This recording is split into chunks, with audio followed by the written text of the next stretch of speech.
Good afternoon, everybody. I'm Adam Lundberg. I'm Lisa Pizzaro. And I'm Shawnee Hamilton. So this afternoon, I would just first like to ask you guys, can anybody tell me what this is? Anybody?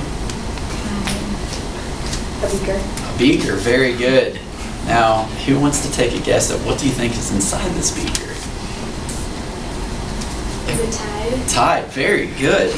Yes, so as you can see, there is 10 milliliters of Tide, which is 20% contaminant level, which we found to be the least observable adverse effect level on Lolium multiflorum. So you might be wondering why we use Tide. Well, that was the contaminant we used in our ecotoxicology lab, and that is how we came up with our title, The Effects of Tide Detergent on the Growth of Lolium multiflorum. Okay, so in this experiment, we took common household products, and like Adam said, ours was Tide, and measured the effects it would have on Lolium multiflorum, which is grass seed. And in order to test the need, we had one control group and 4 trial groups that each had different Tide concentration levels. And we did this experiment, and the main message of this experiment was that Tide's LOL, which is its lowest observable adverse effect level on Lolium multiflorum, was a very small concentration between 10% and 20%. And today we will present to you the introduction, materials and methods, results, and discussion of our experiment. So starting off with our introduction, there is a high presence of environmental contaminants in the air, water, and soil. And so it's important that we realize these contaminants are affecting us every day in our environment. Some of these contaminants are made naturally, but most of them are made from anthropogenic origins, which means they are created by humans. Tide is an example of one of these, and some hazardous chemicals in this contaminant is ethyl alcohol, sodium borate, and 2-aminoethanol. There have been several experiments done similar to this, and in 2 experiments they were testing the results of contaminants on sunflower seeds, and in one of them they used a liquid detergent as the contaminant, and the other one they used a surf excel, which is a powder detergent. And in both experiments the observers observed that as the contaminant increased, the plant height decreased. So Shawnee is going to continue with the materials and methods. We started out using 15 peat pots that we wrapped aluminum foil around and put in Garden Magic potting soil. And in that we then mixed it in a larger container with our Tide and water, and we put it back in the peat pot. And then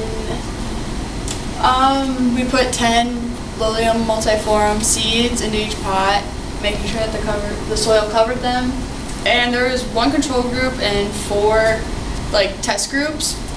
And the picture on the top, figure 1, that's basically a layout of our experiment, how we did everything. You can see the 5 different groups and all the aluminum foil and how all the soil's in there and everything. And Adam's going to show you the results. Yes, so the final results show that Tide's the well on Lolium multiflorum fell between 10 and 20% contaminant level. This almost supports our group's original hypothesis, which we stated to be the well would be found at a 20% contaminant level. T-tests were then conducted with the results, and we did this to find if the results were statistically significant or not. Basically, for the results to be statistically significant, the p-value for two-tail must be less than 0.05. And then for this figure, as you guys can see, it's a little bit small, so I apologize for that.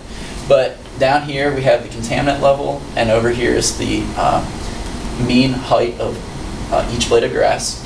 And as you can see, as the amount of contaminant increases, the mean height of each blade decreases. And between the 10 and 20% contaminant level, there's a steep drop-off, which that just represents the well, and that just shows that's where the adverse effects level really were noticeable. Moving on to the discussion section. Unfortunately, after 1 week of watering our plants, our results for the first experiment were not successful and had very little germination. There are several variables that could have impacted this experiment and led to our failed results. The first being we could have added too much contaminant from the start. This could affect the germination rate and the growth rate of the seeds, and which would throw off our results. However, this does not explain our results for the failed growth in the control pot, because that should be around 100% or pretty close to it, and some of our pots didn't grow at all, and others had just 2 or 3 blades growing. The second variable was how deep the seeds were planted.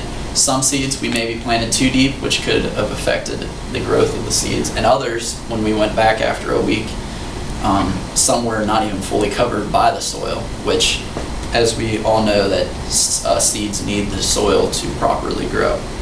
The third and final variable that we discussed was there could be issues with the actual seeds. As I mentioned earlier, even in the control pot, there was there was a lack in growth, so that was the third variable that we came up with. So we then repeated this experiment, and luckily after this second time, we had successful results. These results then led us to the well, which we found to be between 10 and 20% contaminant level.